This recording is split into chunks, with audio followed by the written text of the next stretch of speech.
Hi, this is Jenny Walterman. This is my Module 12 presentation on data analysis protocols, and I designed it specifically for our school district. And so this is the step-by-step instructions. That top paragraph group with the four bullets is specific instructions on how a group facilitator would instruct discussion teams on the process as they go through data analysis and the logistics of how that would proceed and the norms and best practices for individual and group reflection on data.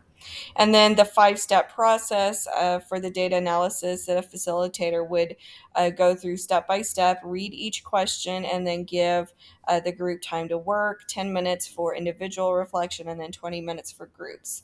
And so the five steps are identifying the data set and that is being evaluated and identifying what assumptions or predictions exist, and then reviewing the data individually and then as a group, noticing what observations, common themes, trends are identified, and any surprises or things that pop out that they didn't expect.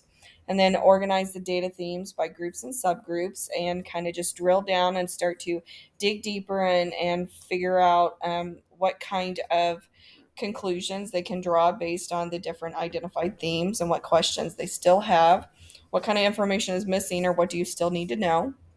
And then the fourth step, make a plan and take action. So these questions center around after we've identified the themes and the groups and made our observations, what issues need to be addressed at a school wide level. And then we narrow it down to student achievement, and then student achievement in specific areas, and then identified themes in your own classroom or content area. What are the takeaways from the data that you can apply directly into your own learning space? And then reflection questions that address specifics about the data analysis process, what about the information that was discovered in this protocol exercise. And then the final question is just a question about the process itself, what they liked or disliked about it. And then this is my graphic organizer I created for this process. It follows along the five steps that I just went over in the step-by-step instructions. And it has the questions written out there that the facilitator would read out loud, giving people time to work. One thing I do want to mention about this is that it is in a PDF format. And so even though in steps 3, 4, and 5, as the number of questions increase and the amount of thought work and writing that needs to occur, these text boxes do expand the more somebody types. So it looks like there's not a lot of space there, but it actually adapts and increases based on how much is typed. And that's it for my two pieces you asked me to go over. I did just want to mention that you asked about how the teachers in my building would maybe respond to a data analysis protocol in this graphic organizer. And I think they would respond really well, because we sometimes have to sit and get some information from admin and listen to data being shared with us, and we don't really dig into it ourselves or kind of pull information out. We are just the recipients and agree to disagree with whatever the interpretation is of the person that's presenting our in-service information. And then I just wanted to mention a couple of the larger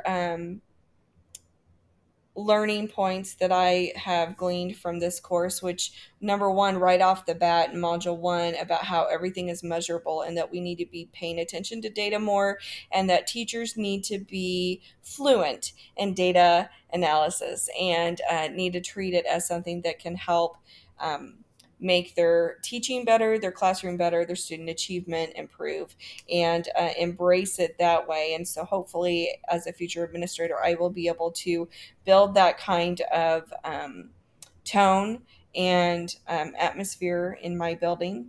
Another thing was just the different types of surveys and the different types of analysis that we can pull out, such as demographic or perception data. And then the third thing was just about how I have found this class so applicable to what I'm doing right now currently in my professional work, and I'm having to deal with a lot of data. In fact, the other day I just used the VLOOKUP formula that I learned in this class, and I probably did VLOOKUPs for half of my day. And I was so grateful for the timeliness of this course and how it was practical and applicable to what I am doing now, but will also apply to my future. So I'm grateful and thankful for a data analysis course. Who would have thunk it? And anyway, I will wrap up this video now. I'm probably past my 3-minute limit, but thank you very much, and I've enjoyed this class.